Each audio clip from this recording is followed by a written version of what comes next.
Hi friends मु Minerva आज आपण मानक स्वागत करुच्ची आम चैनल सिविल स्पिरिट को। आज आम जानिबा ग्लोब लैटिट्यूड एंड लंगिट्यूड कौन। प्रथमे आम जानिबा ग्लोब विषय रे। ग्लोब हेउची पृथ्वीर एक अविकल क्षुद्र प्रतिरूप। यह स्थिर नुहे, यह आम जेपरी भावे रोटेट करिबा यह सेपरी भावे रोटेट हबो। एथिरे पृथ्वी पृष्ठर विभिन्न भूमिरूप जल स्थल देश महादेश प्रभृति अवस्थित दर्शा जाइछि। गोटे निडिल फिक्स करा जाइछि ग्लोब रे, जहाँ साहाय्य रे कि ग्लोब टी घूरी पारुछि। याकू आमे एक्सिस कहू। ग्लोब रे दुई पार्श्व रे जो निडिल पास हेइछि सेटा को आमे नॉर्थ पोल एवं साउथ पोल कहिथाउ। मात्र प्रकृत पृथ्वी रे कोनोसी निडिल न थाए, यह केवल एक्सिस चारिपटे ही घूरी थाए। आउ गोटे काल्पनिक रेखा बा इमाजिनारी लाइन पृथ्वी को दुई भाग रे विभाग करे, ताहाकू आमे विषुव रेखा बा इक्वेटर कहू। यह उत्तर भाग को उत्तर मेरु बा नॉर्दर्न हेमिस्फीयर एवं दक्षिण भाग को दक्षिण मेरु बा साउदर्न हेमिस्फीयर आमे कहिथाउ। देन आमे जानिबा लैटिट्यूड बा अक्षांश कौन। ग्लोब रो सबु पैरेलल सर्कल माने विषुव रेखा पाखरु उत्तर मेरु पर्यंत थिबा जो सर्कल गुडी को आमे लैटिट्यूड बा समाक्ष रेखा कहिथाउ। लैटिट्यूड को आमे डिग्री रे मेजर करू। इक्वेटर टा हमर 0 डिग्री लैटिट्यूड रे अवस्थित। इक्वेटर ठारू पोल पर्यंत 4टा सर्कल अछि। यह गोटे सर्कल रो डिस्टेंस आउ गोटे सर्कल पर्यंत 90 डिग्री। सेटा पई north latitude make the north pole एवं 90 degree south latitude make the south pole. Then equator ठारू सबु पैरेलल्स पर्यंत नॉर्थ लैटिट्यूड, देन इक्वेटर ठारू सबु पैरेलल साउथ पर्यंत साउथ लैटिट्यूड। एही डायग्राम रे आपण माने देखि पारथुबे ग्लोब टी किपरि भाबे तार साउथ पोल नॉर्थ पोल भूमि रूप जल इत्यादि को। देन आमे जानिबा कौन इम्पोर्टेंस रही लैटिट्यूड रो पैरेलल सर्कल रे। इक्वेटर पछरे नॉर्थ पोल नॉर्थ को एवं साउथ पोल साउथ को अछि। सेठारे 4टा इम्पोर्टेंट पैरेलल्स ऑफ लैटिट्यूड अछि, जेउटा कि प्रथम गोटे हैला ट्रॉपिक ऑफ कैंसर, तापरे Tropic of Capricorn, Arctic circle, Antarctic circle. एही डायग्राम रे आपण माने देखि पारथुबे इक्वेटर 0 डिग्री रे अछि। ट्रॉपिक ऑफ कैंसर जोटा कि इक्वेटर रो ऊपर भाग रे अछि। नॉर्थ पोल आडू को सेटा 23.5 डिग्री को अछि। देन आपण देखि पारथुबे कि आर्कटिक सर्कल जोटा कि 66.5 डिग्री रे अछि नॉर्थ पोल आडू को।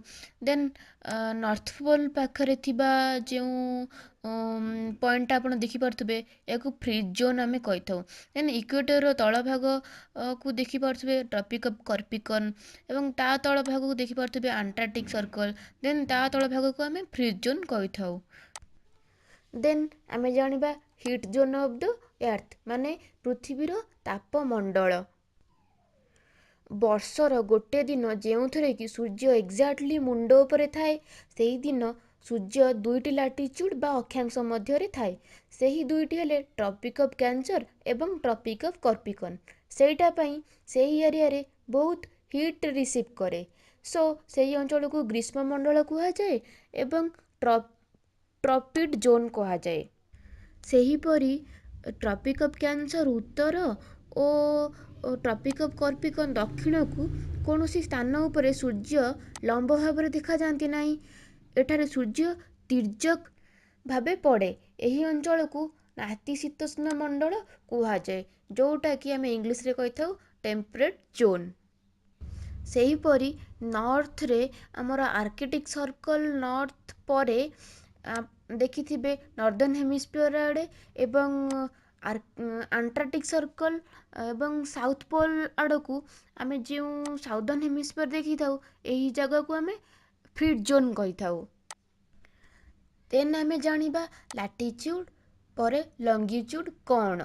लंगिट्यूड होउची एक लाइन जोटा कि north pole to south pole पर्यंत संयोग करि थाए बा कनेक्ट होई थाए। एहा को आमे मेरिडियंस ऑफ लंगिट्यूड्स कहि थाउ।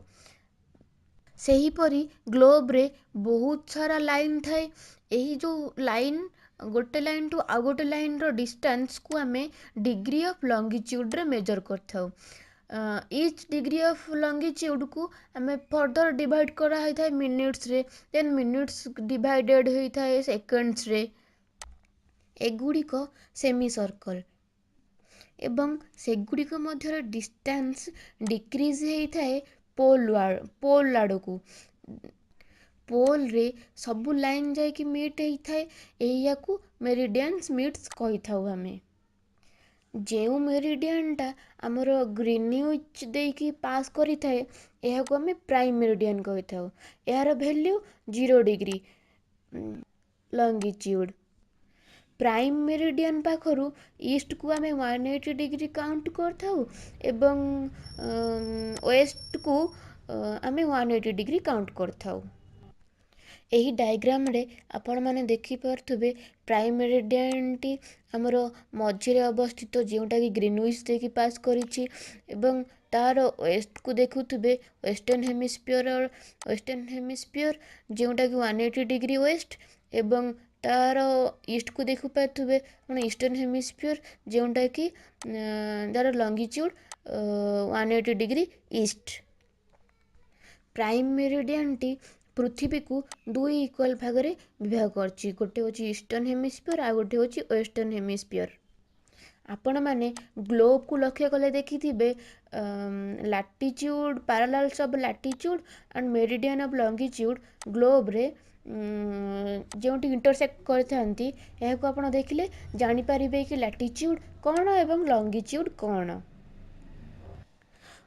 The parallel of latitude and the meridians of the longitude both are intersect each other right angle, ମାନେ 90 ଡିଗ୍ରୀ କରିକି ଏମାନେ ଦୁହେଁ ଦୁହିଁକୁ ଛେଦ କରିଥାନ୍ତି। ଦେନ୍ ଆମେ ଜାଣିବା ଲଙ୍ଗିଚ୍ୟୁଡ଼ ଆଣ୍ଡ ଟାଇମ୍, ଯେଉଁଟାକୁ ଓଡ଼ିଆରେ ଆମେ କହିଥାଉ ଦ୍ରାଘିମା ଓ ସମୟ। ସ୍ଥାନ ନିରୂପଣ କରିବାରେ ଆମକୁ ଦ୍ରାଘିମା ମାନେ ଲଙ୍ଗିଚ୍ୟୁଡ଼ ହେଲ୍ପ କରିଥାଏ। ଆମେ ଆଗରୁ ଜାଣିଛେ ଯେ ପୃଥିବୀ ଆବର୍ତ୍ତନ ଯୋଗୁଁ ପ୍ରତ୍ୟେକ ଦ୍ରାଘିମା ଯେଉଁଟାକି ଲଙ୍ଗିଚ୍ୟୁଡ଼ ଉପରେ ଅବସ୍ଥିତ ସ୍ଥାନ ଗୁଡ଼ିକ ସକାଳ, ସନ୍ଧ୍ୟା ଏବଂ ରାତି ହୋଇଥାଏ। ଆପଣମାନେ ଦେଖିଥିବେ ସୂର୍ଯ୍ୟାଲୋକରେ ଆମ ଛାଇ ସକାଳେ ଓ ସନ୍ଧ୍ୟାବେଳେ ବହୁତ ବଡ଼ ହୋଇଥାଏ ଏବଂ ମଧ୍ୟାହ୍ନ ସମୟରେ ସବୁଠୁ କ୍ଷୁଦ୍ର ହୋଇଥାଏ। ମଧ୍ୟାହ୍ନ ସମୟରେ ସୂର୍ଯ୍ୟ କୌଣସି ସ୍ଥାନର ଲଙ୍ଗିଚ୍ୟୁଡ଼ ଉପରେ 90 ଡିଗ୍ରୀରେ ଅବସ୍ଥାନ କରିଥାନ୍ତି। ସେତେବେଳେ ସେହି ସମୟ ସ୍ଥାନୀୟ ସମୟ ବା ଦିନ 12ଟା ହୋଇଥାଏ। ପ୍ରାଇମ୍ ମେରିଡ଼ିଆନର ଗ୍ରୀନୱିଚ୍କୁ ଆଧାର କରି ସମୟ ହିସାବ କରାଯାଇଥାଏ। ଯେହେତୁ ପୃଥିବୀର ଆବର୍ତ୍ତନ ବେଳେ ପଶ୍ଚିମରୁ ପୂର୍ବକୁ ଘୁରୁଛି, ସେହି ହିସାବରେ ଏହାର ପୂର୍ବରେ ଥିବା ସ୍ଥାନ ଗୁଡ଼ିକ ସମୟ ଆଗୁଆ ହେଇଥାଏ ଏବଂ ପଶ୍ଚିମକୁ ଥିବା ସ୍ଥାନ ଗୁଡ଼ିକ ସମୟ ଗ୍ରୀନୱିଚ୍ ଠାରୁ ପଛୁଆ ହେଇଥାଏ। ତାପରେ ଆମେ ଜାଣିବା କ'ଣ ପାଇଁ ଆମେ ଷ୍ଟାଣ୍ଡାର୍ଡ଼ ଟାଇମ୍କୁ ୟୁଜ୍ କରିଥାଉ। ଆପଣମାନେ ଦେଖିଥିବେ ଯେଉଁଟାକି ଆମର ଲଙ୍ଗିଚ୍ୟୁଡ଼ ବିଭିନ୍ନ ସ୍ଥାନରେ ଭିନ୍ନ ଭିନ୍ନ ହୋଇଥାଏ। ଗୋଟିଏ ଦେଶରେ ଏକାଧିକ ଲଙ୍ଗିଚ୍ୟୁଡ଼ ହେତୁ ଏକାଧିକ ସ୍ଥାନୀୟ ସମୟ ରହିଲେ ବ୍ୟବସାୟ, ବାଣିଜ୍ୟ, ଗମନାଗମନ ତଥା ବିଭିନ୍ନ କାର୍ଯ୍ୟ ନିର୍ବାହ ସମ୍ଭବ ହୋଇପାରିନଥାଏ। ଏହି ସବୁକୁ ଆଖି ଆଗରେ ରଖି ଦେଶ ପାଇଁ, ପ୍ରତ୍ୟେକ ଦେଶ ପାଇଁ ଗୋଟେ ଗୋଟେ ପ୍ରମାଣ ସମୟ ବା ଷ୍ଟାଣ୍ଡାର୍ଡ଼ ଟାଇମ୍ ତିଆରି କରାଯାଇଛି। ପ୍ରାୟତଃ ଦେଶର ମଧ୍ୟଭାଗ ଦେଇ ଯାଇଥିବା ଦ୍ରାଘିମା ଏବଂ ଲଙ୍ଗିଚ୍ୟୁଡ଼କୁ ସେ ଦେଶର ପ୍ରମାଣ ଲଙ୍ଗିଚ୍ୟୁଡ଼ ଏବଂ ତାହାର ସମୟକୁ ସେ ଦେଶର ଷ୍ଟାଣ୍ଡାର୍ଡ଼ ଟାଇମ୍ ବୋଲି ଧରାଯାଇଥାଏ। ଆମ ଦେଶର ପ୍ରମାଣ ଲଙ୍ଗିଚ୍ୟୁଡ଼ ହେଉଛି 82 ଡିଗ୍ରୀ 30 ମିନିଟ୍।